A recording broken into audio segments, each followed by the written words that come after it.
Terbitkanlah kesukaan dan kerinduan di hati kami untuk menantikan firman-Mu.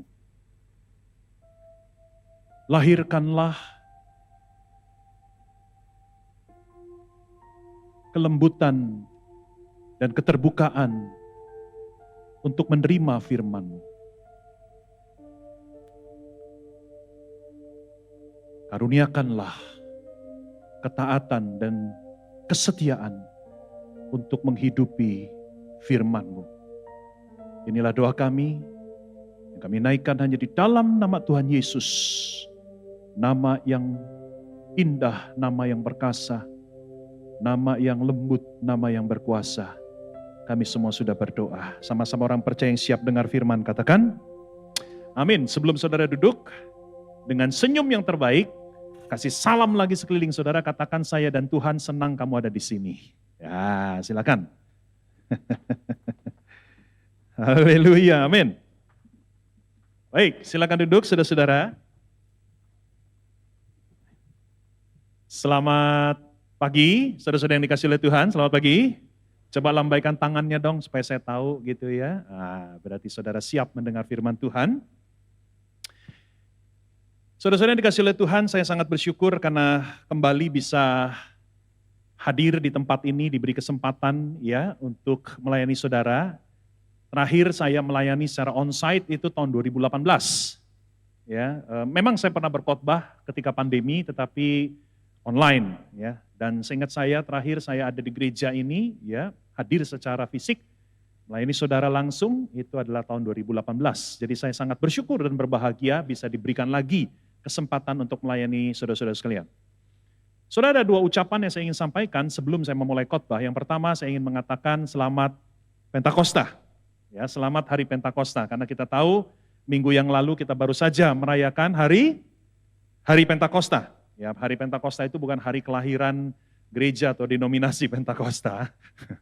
Ya, Hari Pentakosta adalah hari tercurahnya Roh Kudus yang mengimplementasikan, ya, yang menerapkan, yang membagikan segala rahmat karya penebusan dari Tuhan Yesus Kristus kepada umat perjanjian baru. Bukan berarti sebelum hari Pentakosta Roh Kudus tidak ada, bukan berarti Roh Kudus tidak bekerja. Kita tahu Roh Kudus bekerja sejak penciptaan sampai selama-lamanya. Ya. Kemudian yang kedua, saudara-saudara, saya juga ingin mengucapkan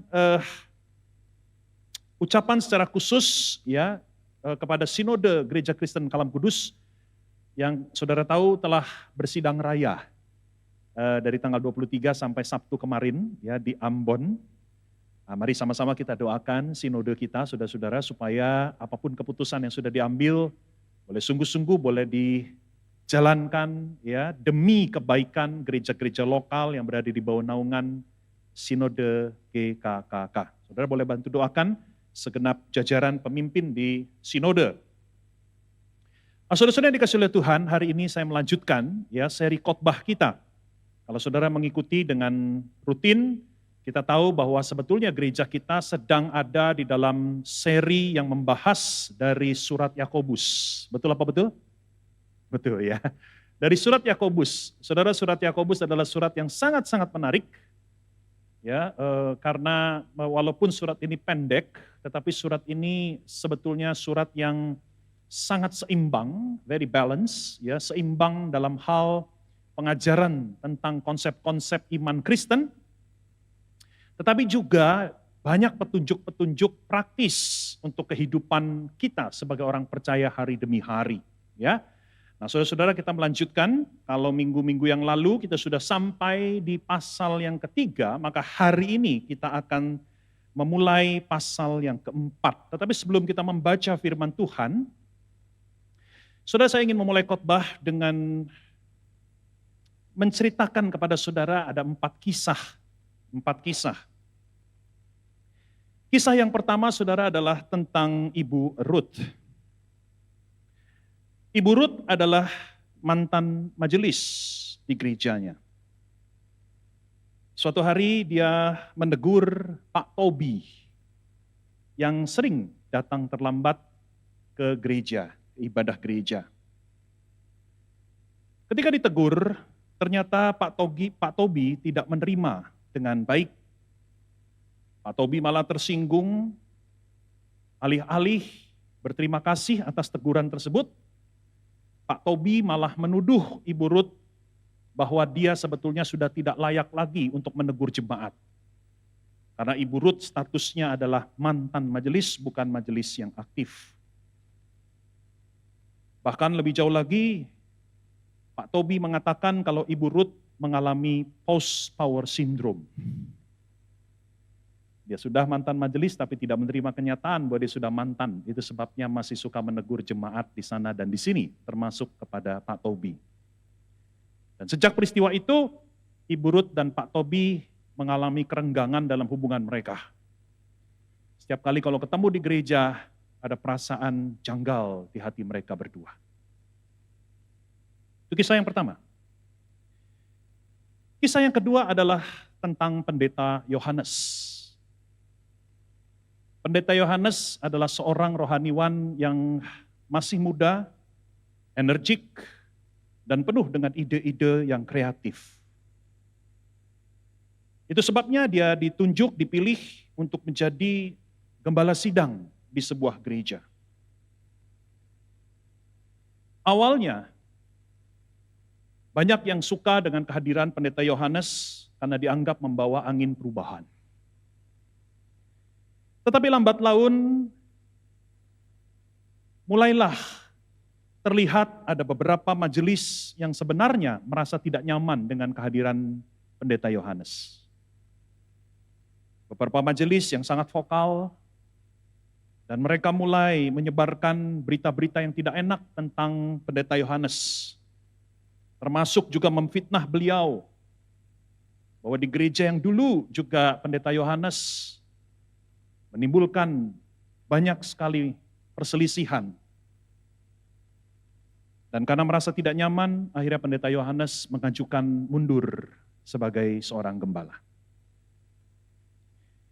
Cerita yang ketiga adalah tentang Ibu Rasmi. Ibu Rasmi baru saja kehilangan suami tercintanya yang meninggal dunia karena COVID.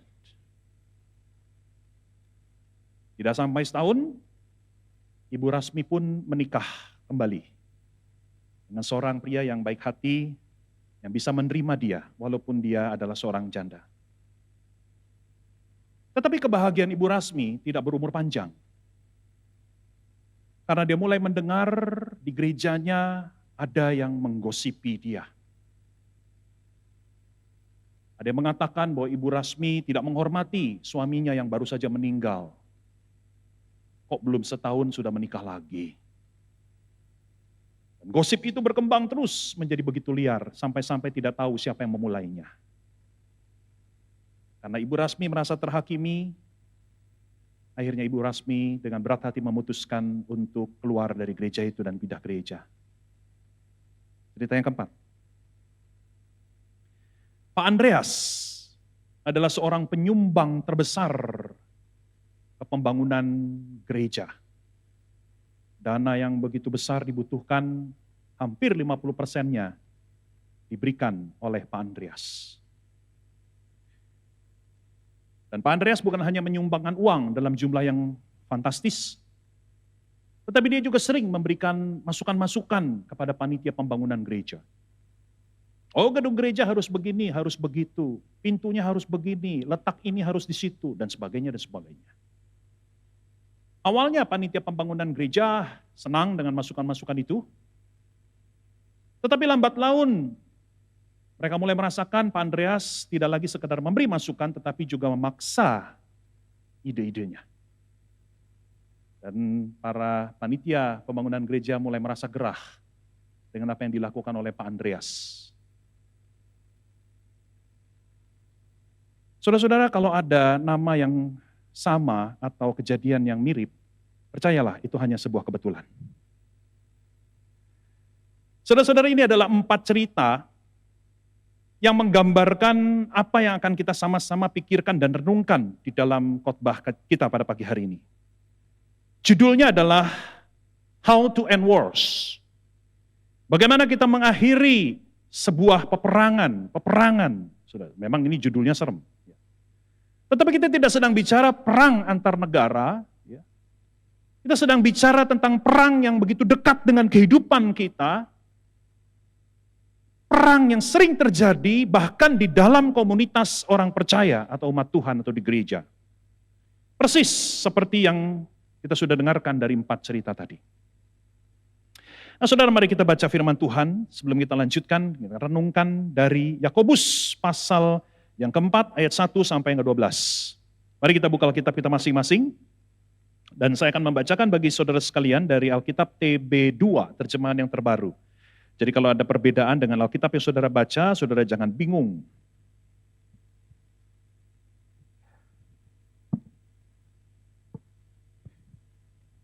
Yakobus pasal 4 ayat 1 sampai yang kedua. Dari mana datangnya perkelahian dan pertengkaran di antara kamu? Bukankah datangnya dari hawa nafsumu yang saling berjuang di dalam tubuhmu? Kamu mengingini sesuatu tetapi tidak memperolehnya, lalu kamu membunuh. Kamu iri hati tetapi kamu tidak mencapai tujuanmu, lalu kamu bertengkar dan kamu berkelahi. Kamu tidak memperoleh apa-apa karena kamu tidak berdoa.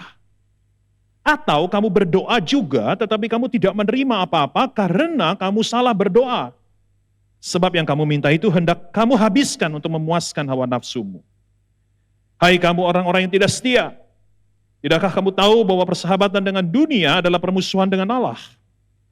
Jadi, siapa saja yang hendak menjadi sahabat dunia ini, ia menjadikan dirinya musuh Allah. Apakah kamu menyangka bahwa kitab suci tanpa alasan berkata bahwa roh yang ditempatkan Allah di dalam diri kita diingininya dengan cemburu? Namun anugerah yang diberikannya kepada kita lebih besar daripada itu. Karena itu kitab suci berkata, Allah menentang orang yang congkak tetapi memberi anugerah kepada orang yang rendah hati. Karena itu tunduklah kepada Allah dan lawanlah iblis, maka ia akan lari dari hadapanmu. Mendekatlah kepada Allah dan ia akan mendekat kepadamu. Tahirkanlah tanganmu, hai kamu orang-orang yang berdosa. Sucikanlah hatimu, hai kamu yang ragu-ragu. Sadarilah kemalanganmu, berduka cita dan merataplah. Hendaklah tawamu kamu ganti dengan ratapan dan sukacitamu dengan duka cita. Rendahkanlah dirimu di hadapan Tuhan dan ia akan meninggikan kamu. Ayat 11. Saudara-saudara, janganlah saling memfitnah. Siapa yang memfitnah saudaranya atau menghakiminya, ia mencela hukum dan menghakiminya. Jika engkau menghakimi hukum, engkau bukanlah pelaku hukum tetapi hakimnya. Hanya ada satu pembuat hukum dan hakim, yaitu Dia yang mampu menyelamatkan dan membinasakan. Namun siapakah engkau sehingga engkau menghakimi sesamamu? Saudara-saudara, saya ingin mulai khotbah ini dengan sebuah fakta yang terang benderang, ya, yang saya yakin semua kita yang mendengar ini pasti akan menyetujuinya dengan segera. Fakta yang berangkat dari ayat pertama nats kita. Di awal nats ini, saudara-saudara, Yakobus sang penulis langsung bertanya satu pertanyaan yang tajam, tanpa tedeng aling-aling, dari manakah perkelahian dan pertengkaran di antara kamu? Saudara perhatikan bahwa kata kamu di sini bukan adalah kata yang merujuk pada orang pada umumnya, secara umum begitu. Kita tahu bahwa surat ini ditujukan kepada orang-orang Kristen, kepada jemaat Tuhan. Maka artinya saudara-saudara kata kamu di sini jelas ini adalah komunitas orang percaya. Dan perhatikan saudara-saudara di sini Yakobus mengatakan mengapa ada perkelahian dan pertengkaran di antara kamu, hai orang-orang percaya. Maka saudara-saudara, fakta yang harus kita terima dengan jujur adalah bahwa umat Tuhan itu tidak pernah luput dari yang namanya konflik di antara mereka. Betul? Yang tadi saya ceritakan tentang Ibu Rasmi, tentang Pendeta Yohanes, tentang Ibu Ruth dan Pak Tobi, ya, tentang Pak Andreas dan panitia pembangunan gereja. Saudara, itu tidak sepenuhnya fiktif. Itu adalah cerita-cerita yang pernah sampai ke telinga saya dari berbagai gereja. Dan tentu saya ubah di sana dan sini, tetapi tidak sepenuhnya fiktif. Dan bahkan sebetulnya kalau kita bicara tentang konflik di antara umat Tuhan, ini bukan hanya terjadi di gereja masa sekarang.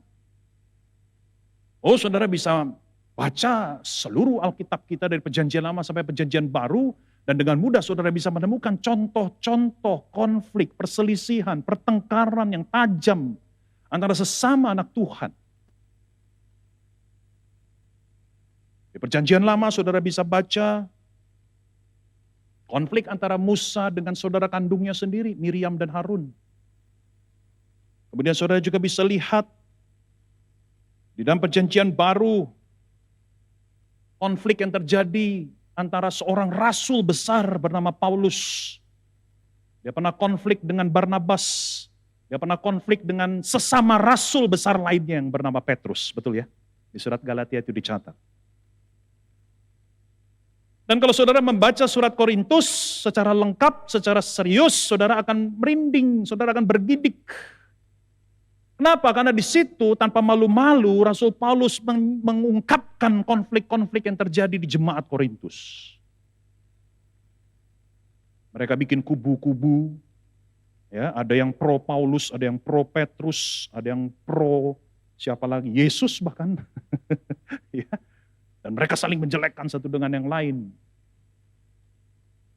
Dan bahkan di dalam surat Korintus kita lihat ada satu kejadian di mana ada seorang jemaat yang berperkara dengan jemaat lainnya dan saking runcingnya mereka akhirnya membawa ke dalam pengadilan.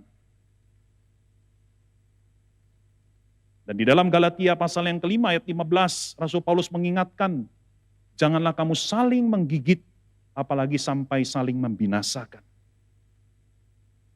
Sekali lagi saudara, ini meneguhkan fakta bahwa dari dulu sampai sekarang dan akan berhenti ketika Yesus datang kembali.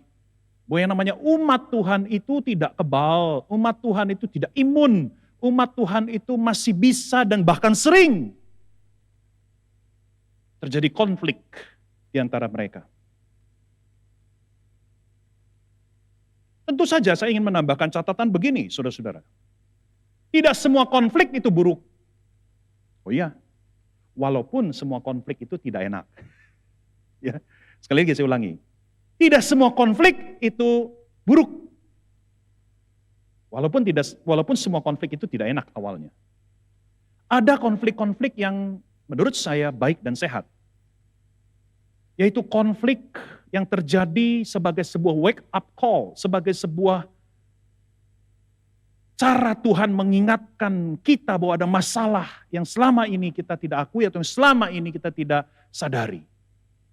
Yang pada akhirnya itu membawa kita untuk berubah menjadi lebih baik.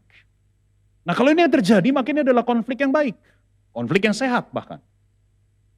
Contohnya, saudara bisa baca di dalam Kisah Rasul pasal yang ke-6. Ya, di situ kita menemukan salah satu konflik pertama di dalam gereja mula-mula. Di mana orang-orang atau jemaat yang berbahasa Yunani, mereka mengeluh karena janda-janda mereka tidak diperhatikan sebagaimana dari kalangan yang berbahasa Yahudi. Orang-orang Yahudi itu sendiri. Jadi ini adalah sebuah konflik. Ada sebuah ketidakpuasan dari kalangan jemaat tertentu kepada kalangan yang lain. Tetapi yang menarik saudara-saudara, respons dari para pemimpin gereja itu begitu tepat. Mereka memilih 7 orang diaken untuk benar-benar bisa memperhatikan para janda dari kedua kalangan ini sehingga tidak ada lagi yang mengeluh. Nah bagi saya ini contoh konflik yang baik. Karena artinya konflik yang muncul ini membuat kita sadar, oh ya memang ada masalah nih. Ah kalau gitu gimana kita menyelesaikan masalah ini? Tetapi di sisi yang lain saudara-saudara kita perlu akui juga bahwa ada konflik yang merusak. Ada konflik yang menghancurkan, yang saling menghancurkan. Di mana konflik itu berakhir dengan saling membenci, saling memandang rendah, saling tidak puas, kepahitan, luka.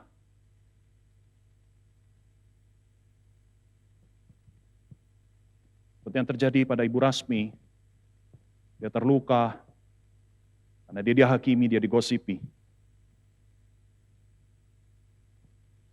Nah, saudara-saudara,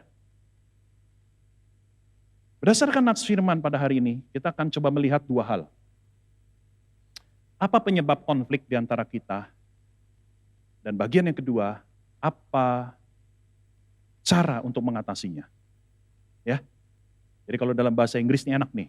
The cause and the cure.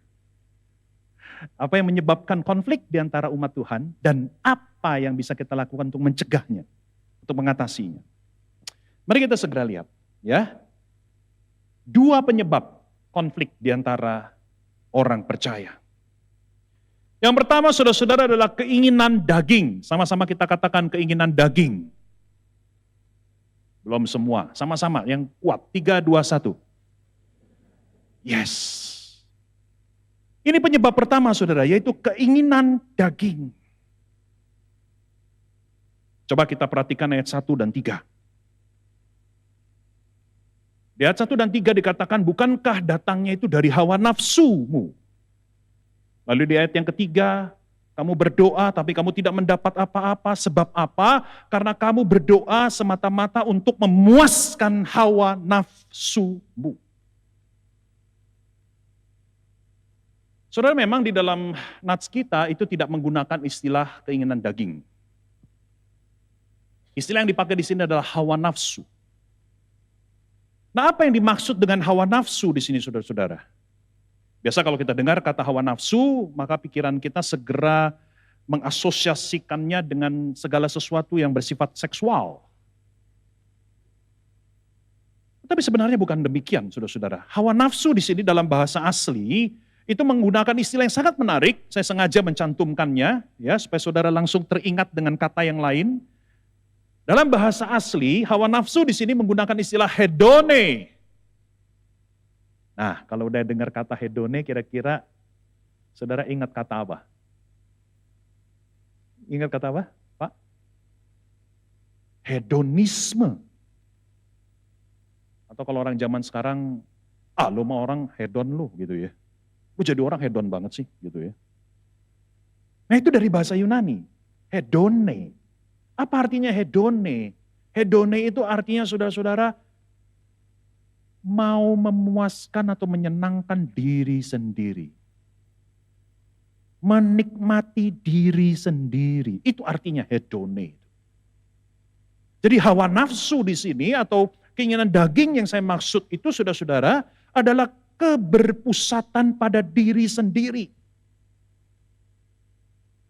Ini penyebab pertama, kenapa konflik sering terjadi di dalam gereja. Karena kita ini adalah orang-orang yang mau menang sendiri. Itu bahasa sederhananya. Kita adalah orang-orang yang masih punya ego yang kuat, egois. Kita lebih mementingkan diri sendiri daripada kepentingan yang lebih besar. Aku. Orang yang mementingkan diri sendiri, saudara-saudara, dengar baik-baik penjelasannya, adalah mereka yang sering menganggap diri paling penting, paling benar, atau paling berhak. Saya ulangi ya, biar jadi bahan introspeksi buat kita sekalian. Orang yang egois, atau orang yang suka mementingkan diri sendiri itu adalah orang yang suka menganggap diri, paling apa tadi? Ada 3. Apa? Paling penting, paling benar, paling berhak. Nih, ciri-ciri orang yang egois. Menganggap diri paling penting dibandingin orang lain. Saya mantan majelis loh. Saya majelis dulu udah sampai 10 kali periode. Memang sekarang saya jadi mantan gitu ya. Tapi jangan lupa saya pernah jadi majelis 10 periode. Gereja ini berhutang jasa sama saya. Wah gitu. Enggak ada di gereja ini, ya. Gereja yang lain. Merasa diri paling penting. Merasa diri paling benar. Jadi kalau lagi berdebat, lagi diskusi, maunya ngomong orang lain terima. Tapi dia sendiri gak pernah mau denger orang lain. Karena dia merasa diri paling benar. Coba bilang kiri, bilang kanan, kayaknya saya tahu orangnya siapa. Atau merasa diri paling berhak. Saya yang paling berhak untuk diperlakukan spesial. Saya yang paling berhak untuk diterima masukan-masukannya. Seperti Pak Andreas itu loh. Sang penyumbang terbesar pembangunan gereja itu. Ya kan? Ini orang yang mementingkan diri sendiri. Ya. Atau bisa juga begini, orang yang mementingkan diri sendiri itu biasanya ditandai dengan sikap hanya mau mengambil, hanya mau menerima, tetapi tidak pernah mau memberi dan sulit untuk berkurban demi orang lain. Saya ulangi ya, Orang yang mementingkan diri sendiri itu juga bisa ditandai dengan sikap yang hanya maunya mengambil, mengumpulkan sesuatu untuk diri sendiri, hanya maunya menerima, tidak pernah mau memberi, tidak pernah mau berkorban buat orang lain. Itu orang yang mementingkan diri sendiri. Makanya di dalam pasal 2 tidak heran Yakobus menegur ada jemaat yang pilih kasih, yang memperlakukan dengan begitu spesial orang-orang kaya, tetapi meremehkan orang-orang miskin. Nah, ini akarnya sama, dari mementingkan diri sendiri. Karena orang yang seperti ini, orang yang melakukan diskriminasi ini, dia tahu kalau dia memperlakukan spesial orang kaya, maka bisa saja dia mendapat sesuatu dari orang kaya, betul? Bisa dapat kangtau. Tapi kalau pada orang miskin, ngapain gua layani dia? Dia nggak bisa kasih gua apa-apa. Itu pasal 2. Makanya ditegur sama Yakobus. Akarnya sama, mementingkan diri sendiri. Cuma maunya ngambil, maunya terima. Saudara, ini adalah penyebab yang pertama. Dan saya sungguh serius mau mengatakan ini penyebab yang perlu saudara sadari. Ada seorang pengkhotbah mengatakan dengan sangat baik sekali. Dia mengatakan begini, seringkali peperangan antara kita dengan saudara seiman itu terjadi karena kita gagal untuk memenangkan peperangan dalam diri kita sendiri. Saya ulangi ya. Peperangan antara kita dengan saudara seiman itu terjadi karena kita gagal memenangkan peperangan di dalam diri kita sendiri. Kita gagal mengalahkan keinginan daging kita. Kita gagal menyalipkan egoisme kita. Sehingga tidak heran akhirnya terjadi konflik. Kalau penyebab pertama itu dari dalam diri kita, maka penyebab yang kedua itu dari luar diri kita, yaitu keinginan dunia. Sama-sama katakan keinginan dunia. Keinginan dunia. Nah, apa yang dimaksud dengan keinginan dunia ini, saudara-saudara? Ya. Kalau saudara baca ayat 4 dan 5, di situ dikatakan bahwa orang Kristen itu jangan bersahabat dengan dunia. Karena kalau engkau bersahabat dengan dunia, Tuhan gak suka. Nah, sampai di sini mungkin kita bingung. Karena kita teringat dengan bagian Alkitab lain yang justru mengatakan sebaliknya. Bahwa kita harus menyahabati dunia, bahwa kita harus mengasihi, bahwa kita harus melayani dunia. Dan bukankah Yohanes 3 ayat 16 mengatakan, karena begitu besar kasih Allah akan dunia ini. Ya kan? Dan bahkan Yesus Kristus mengutus kita untuk menjadi garam dan terang dunia. Nah, kalau begitu kita bingung kan? Jadi apa yang dimaksud dengan dunia di sini? Kok ada bagian Alkitab mengatakan kita harus ke dunia, tetapi Yakobus mengatakan jangan bersahabat dengan dunia.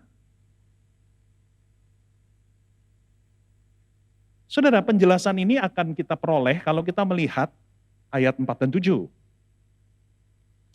Coba perhatikan yang saya tebalkan. Tidak tahukah kamu bahwa persahabatan dengan dunia adalah permusuhan dengan Allah? Lalu ayat 7, karena itu tunduklah kepada Allah dan lawanlah iblis. Maka saudara, kalau kita perhatikan ini dengan cermat, kita bisa menemukan sebuah paralel yang indah, paralel yang menarik. Karena di ayat 4, dunia sama dengan musuh Allah. Di ayat yang ke-7, iblis sama dengan musuh Allah. Dan kalau saudara mulai gabungkan dua kata ini, maka kita mulai pelan-pelan mengerti apa yang dimaksud dengan dunia yang ada di dalam Yakobus pasal 4 ini, saudara-saudara. Dunia yang dimaksud di dalam nats kita itu bukan sekedar dunia secara keseluruhan, ciptaan Allah ini, ya, tetapi dunia yang dimaksud, yang kita harus waspadai, itu adalah sistem dan nilai-nilai dari si jahat, yang sampai sekarang itu masih dan sedang berlaku. Yang banyak kita temukan di luar sana. Dan kalau saudara tidak hati-hati, itu akan sangat mempengaruhi saudara di dalam bergereja.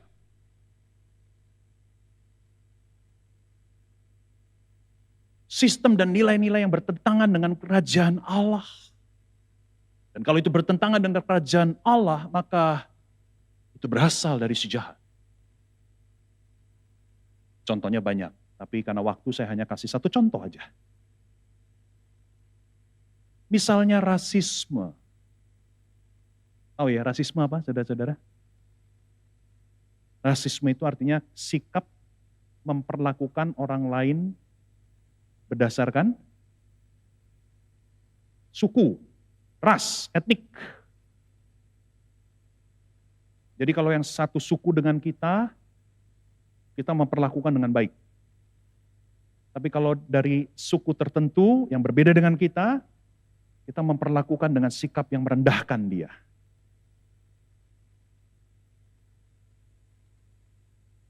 Nah, ini adalah sesuatu yang berasal dari si jahat kalau menurut saya. Rasisme ini. Karena bertentangan dengan nilai kerajaan Allah. Di dalam kerajaan Allah setiap suku, setiap ras, setiap etnik, setiap bangsa itu berharga di mata Tuhan. Amin. Amin. Pernah dengar lagu dangdut Kristen nggak? Yang bunyi syairnya begini, kurang lebih ya. Hitam atau putih, rambut lurus, rambut keriting. Pernah dengar lagu itu? Semua disayang sama Tuhan. Nah itu dia, itu kerajaan Allah. Tetapi dunia di luar sana mengajarkan sebaliknya. Kalau beda suku, kita perlakukan dengan cara yang merendahkan dia. Nah celakanya seringkali kita orang Kristen mengimport nilai-nilai sistem yang bertentangan dengan kerajaan Allah itu di dalam kehidupan kita bergereja. Sayang sekali.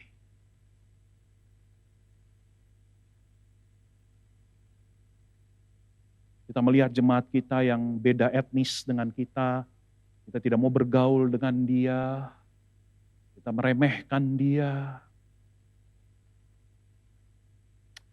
Saudara, ini penyebab kedua yang membuat seringkali terjadi konflik di dalam gereja.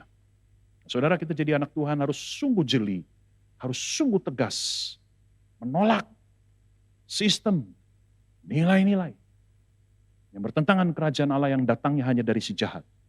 Jangan bawa masuk ke gereja. Karena kalau demikian saudara, kita akan menjadi alat si iblis untuk memecah belah gereja. Sekali lagi banyak. Saya hanya menjelaskan satu contoh. Rasisme.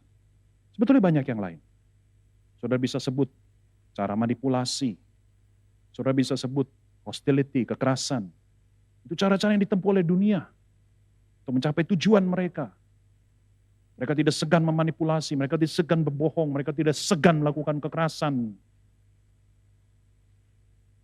Dan kalau saudara bawa itu ke gereja, saudara menjadi alat iblis memecah belah gereja. Sampai di sini saudara, kita sudah tahu dua penyebab dari konflik. Nah sekarang kita masuk ke dalam bagian terakhir, bagian yang utama, karena judul khotbahnya adalah How to End Wars. Bagaimana menyelesaikan, menghentikan peperangan. Ya, kita baru hanya tahu penyebabnya. Nah sekarang kita mulai masuk, kita akan lihat. Apa sih caranya kita menyelesaikan peperangan di antara kita, konflik di antara kita, dan bahkan mencegah. Yang pertama saudara-saudara, ingatlah hubungan kita. Yuk kita baca sama-sama dengan kompak. 3, 2, 1. Ingatlah hubungan kita. Yang saya maksud saudara bukan hubungan antara kita dengan Tuhan, ya, tetapi hubungan di antara kita, saudara-saudara. Itu yang dikatakan di dalam ayat yang ke-11. Yakobus berkata, siapa yang memfitnah saudaranya atau menghakiminya, saudara perhatikan, kata yang dipakai ini kata saudara. Dalam bahasa asli adelphoi, yang kalau diterjemahkan dalam bahasa Inggris brothers and sisters.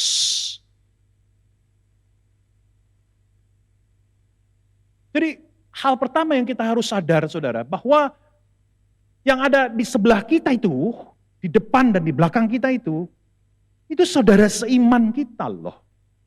Amin. Amin. Kita ini saudara seiman ini. Dan kalau kata dosen saya di Calvin dulu mengatakan, relasi yang berdasarkan baptisan itu lebih kuat daripada relasi yang hanya berdasarkan darah.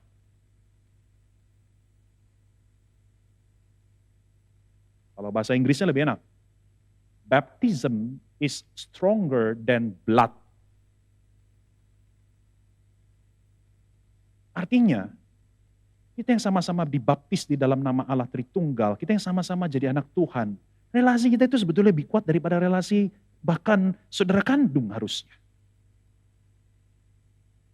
Karena kita sebagai orang percaya, kita sama-sama disayang Tuhan. Amin. Sesebel-sebelnya saudara sama sebelahmu atau depanmu atau belakangmu atau siapapun di gereja ini, sesebel-sebelnya kita, orang itu juga Yesus mau mati buat dia loh. Halo, betul apa betul? Oh, suaranya kecil. Betul apa betul? Dan kita akan hidup di dalam kekekalan bersama dengan dia. Saudara nggak bisa pilih dengan siapa saudara akan hidup dalam kekekalan. Yang pilih Tuhan. Iya kan? Jadi mari miliki perspektif ini. Ketika kita berselisih dengan seseorang di gereja, ketika kita berbeda pendapat, ketika kita gak suka dengan seseorang di dalam gereja, ingat itu orang tuh saudara seimanmu. Bukan orang biasa.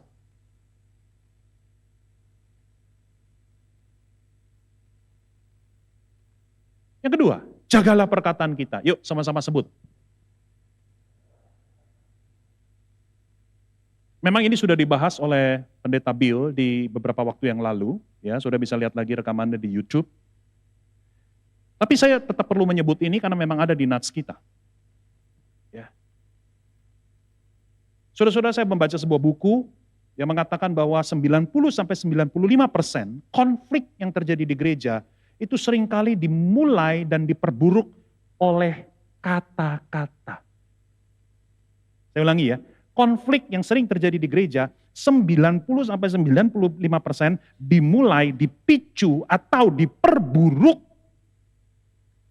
oleh kata-kata. Kata-kata yang tidak pantas, kata-kata yang kasar, kata-kata yang menghakimi. Ya, kalau dalam ayat yang kita mau baca ini, saudara-saudara, ya, fitnah, gosip.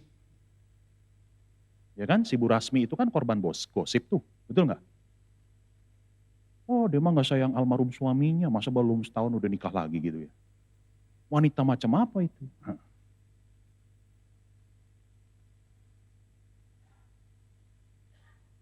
Nah, saudara, saya tidak akan bahas ini panjang lebar karena Pendeta Bill sudah membahasnya dengan sangat baik.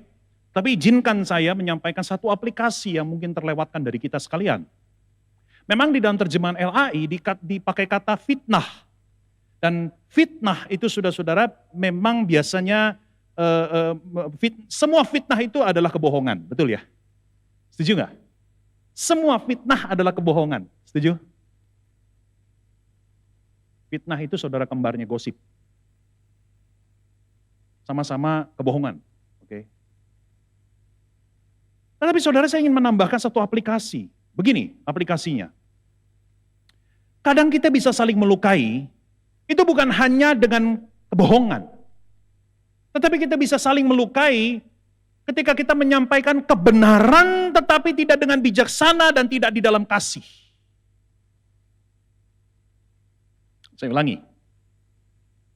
Kita bukan hanya melukai, saling melukai dengan kebohongan, tapi kita bisa saling melukai dengan kebenaran yang kita katakan tidak dengan bijaksana dan tidak dalam kasih.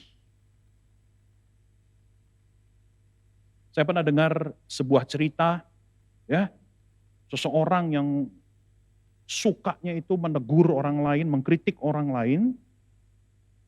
Kritikannya sih bagus, benar gitu. Ya. Bukan sesuatu yang dikarang-karang, tetapi dia mengkritiknya itu tidak bijak. Dia mengkritiknya itu saudara-saudara di depan orang lain, sehingga orang yang dikritik merasa dipermalukan misalnya gitu.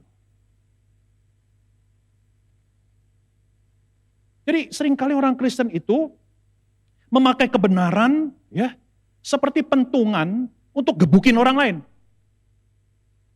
Sudah ngerti yang saya maksud? Betul apa yang dikatakan itu kebenaran, tetapi caranya itu nggak bijak. Dan tidak di dalam kasih. Dia memakai kebenaran itu untuk merendahkan orang lain, mengecilkan orang lain, dan meninggikan diri sendiri seolah-olah dia yang paling hebat karena dia tahu kebenaran. Makanya saya jujur ya saudara ya, saya itu nggak terlalu suka dengan beberapa apologet yang viral di YouTube itu. Apologet tahu ya? Apologetik tahu? Mereka yang ceritanya membela iman Kristen gitu ya. Jadi kalau ada penyimpangan-penyimpangan segera mereka bikin konten. Wah ini Kristen progresif, gak bener ini, bla bla bla bla bla bla bla bla bla. Si A ini penyesat, nah, misalnya begitu ya. Jujur saya gak nyaman melihat video apologet itu. Saya bukan tidak nyaman dengan pesannya, saya tidak nyaman dengan caranya itu. Dan kalau saya boleh menduga, motivasinya juga kayaknya kurang pas. Walaupun saya tidak tahu hati orang lain ya. Saya tidak bisa menghakimi juga. Tapi saya nggak suka dengan beberapa apologet itu saudara.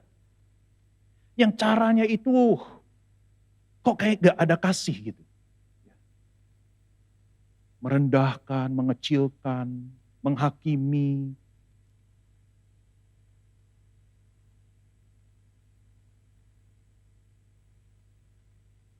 Dan bahkan seringkali memberikan satu kritik yang tidak berdasarkan sungguh-sungguh pemahaman dia akan argumentasi lawannya. Bagi saya itu tidak mengasihi. Kalau engkau mengasihi seseorang, jangan buru-buru kritik sebelum engkau tahu dulu duduk permasalahannya apa. Betul nggak? Betul nggak? Dengar baik-baik dulu konteksnya apa, jangan cuma comot 1-2 kalimat, lalu lu goreng kayak kue tiaw. Menurut saya itu tidak mengasihi. Karena kita pun tidak suka kalau kita digituin. Lalu why kita lakukan itu kepada orang lain? Yang berikutnya saudara-saudara yang terakhir. Coba sebelum kita baca yang ketiga ini, kita ulangi dulu. Ya. Yang pertama apa tadi? Lupa saya ulangi nih khotbahnya nih. Yang pertama apa tadi? Ingatlah hubungan kita. Yang kedua, ya udah bener deh ya, walaupun saya nggak dengar jelas ya. Jagalah perkataan kita. Dan yang terakhir, milikilah kerendahan hati. Yuk sama-sama baca yang terakhir dengan kencang dan kompak. 3, 2, 1. Milikilah kerendahan hati. Nah saudara mungkin bertanya-tanya, apa hubungannya kerendahan hati dengan kita mengatasi konflik? Nah sebelum kita menjelaskan, mari kita lihat dulu ayatnya. Karena ada di ayat 6 dan 10. Allah menentang orang yang congkak tetapi memberi anugerah kepada orang yang rendah hati. Kemudian ayat yang ke-10, rendahkanlah dirimu di hadapan Tuhan. Rendah hati. Saudara, rendah hati itu bukan rendah diri, beda. Kalau rendah diri itu minder. Orang yang rendah diri itu nggak berani ngomong. Orang yang rendah diri itu pasif, diem. Kalau ada kesalahan dia diem aja. Nggak begitu. Orang yang rendah hati itu bukan orang yang rendah diri. Orang yang rendah hati itu tetap akan bersuara ketika ada kesalahan. Orang yang rendah hati itu bisa menyatakan pendiriannya. Dia tidak lembek, dia tidak lemah. Orang yang rendah hati itu juga bukan berarti tidak boleh menegur orang lain. Orang yang rendah hati bukan berarti tidak boleh mengevaluasi orang lain. Buktinya Yakobus negur jemaat, betul nggak? Betul nggak? Bahkan kalau saudara baca itu, ya, itu Yakobus negurnya tuh nggak enak loh. Coba deh saudara baca ayat 4, saya kasih lihat saudara ya. Coba ayat keempat dibukanya dengan kata-kata apa? Coba baca. Bantu saya, ayat keempat. Lihat Alkitab sendiri. Ayat keempat dibukanya dengan kata-kata apa? Hai kamu orang-orang yang tidak setia. Itu terjemahan LAI, sudah diperhalus.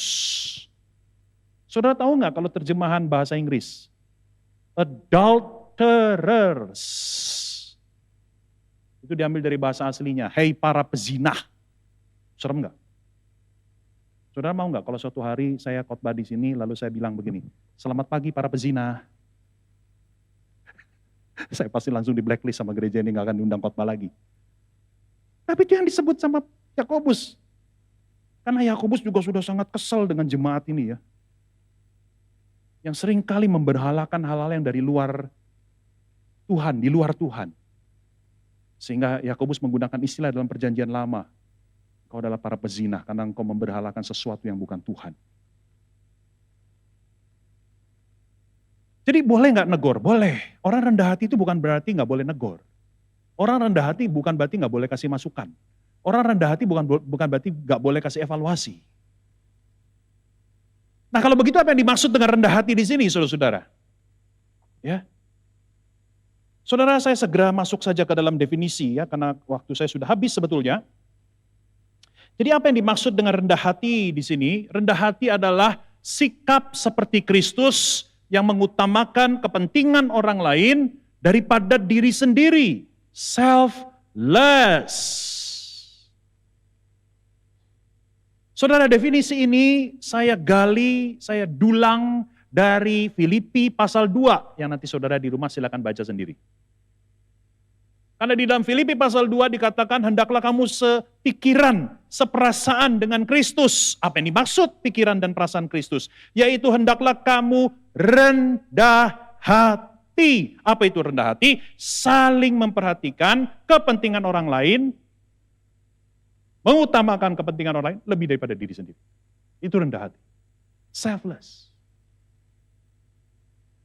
Maka dengan demikian menjadi masuk akal sekarang mengapa rendah hati menjadi cara mengatasi konflik. Karena penyebab pertama dari konflik itu adalah egoisme. Mengutamakan diri sendiri. Betul? Masih ingat tadi? Maka cara mengatasi dan mencegah konflik, kita belajar menyalipkan egoisme kita.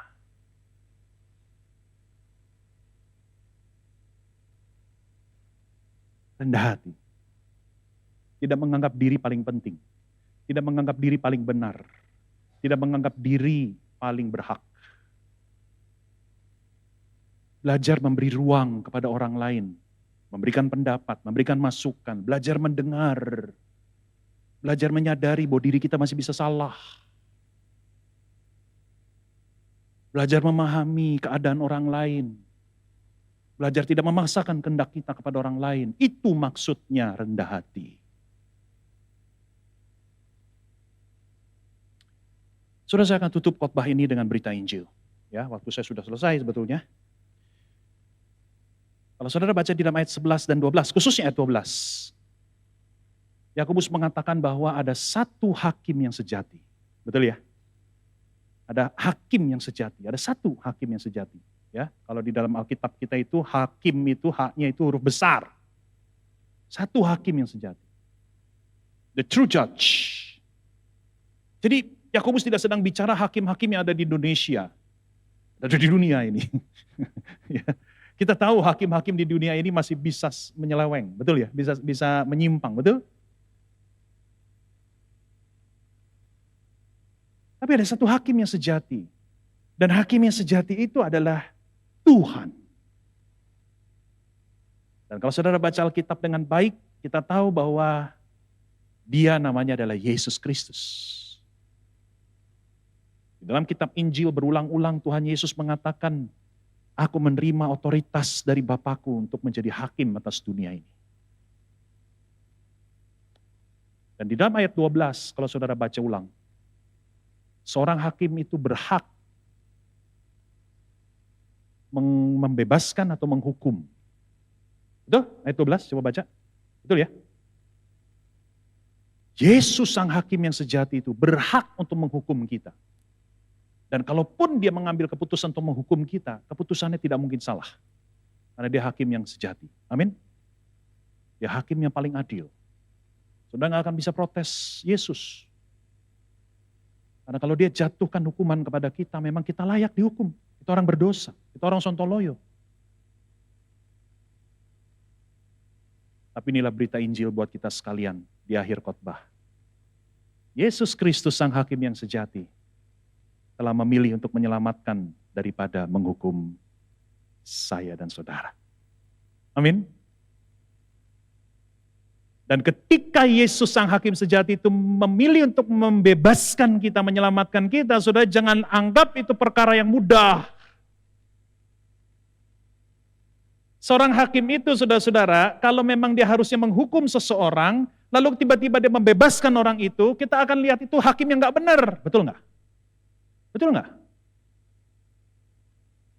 Ini kan lagi viral lagi nih kasusnya Vina, yang udah berapa tahun lalu itu kan, yang dibunuh, diperkosa itu, tahu ya?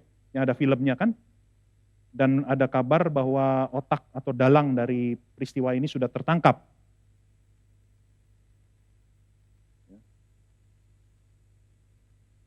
Nah saudara coba bayangkan kalau di dalam pengadilan semua bukti sudah disampaikan dan betul ternyata orang ini adalah dalangnya.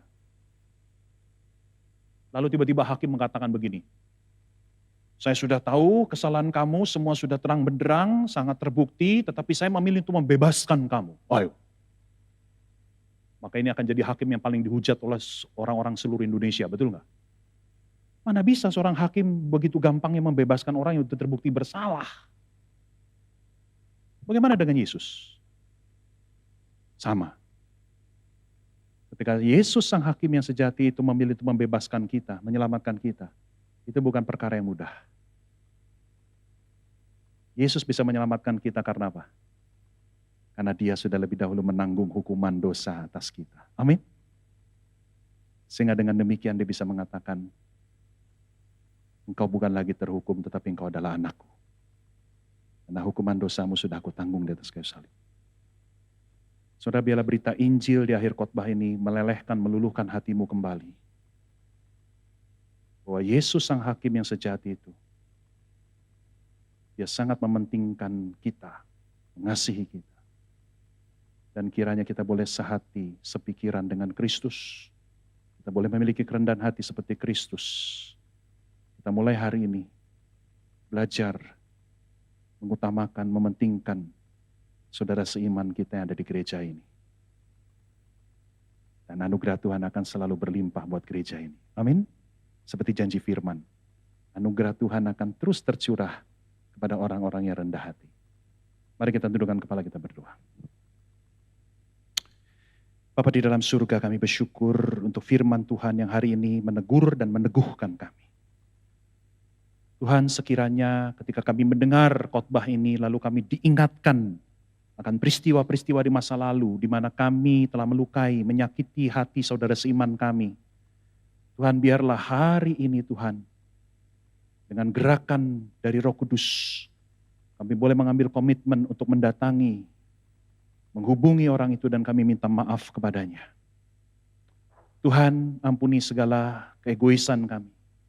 Yang selama ini Tuhan membuat kami bukan menjadi bagian dari solusi, tapi menjadikan kami sebagai bagian dari masalah itu sendiri.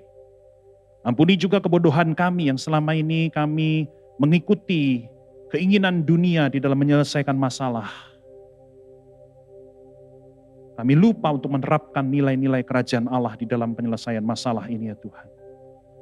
Dan mulai hari ini tolong kami menjadi anak-anak Tuhan, yang menyadari hubungan di antara kami sebagai saudara seiman, yang lebih menjaga perkataan kami. Kalaupun kami harus memberi masukan, kami harus menegur, kami harus mengkritik, biarlah kami boleh melakukannya dengan tegas tapi lembut. Menyatakan kebenaran di dalam kasih. Dan lebih dari itu, biarlah kami boleh menjadi orang-orang Kristen yang mengenakan kerendahan hati seperti Kristus. Terima kasih Tuhan, inilah doa kami, sungguh kami bersyukur. Hanya di dalam nama Tuhan Yesus kami berdoa. Amin.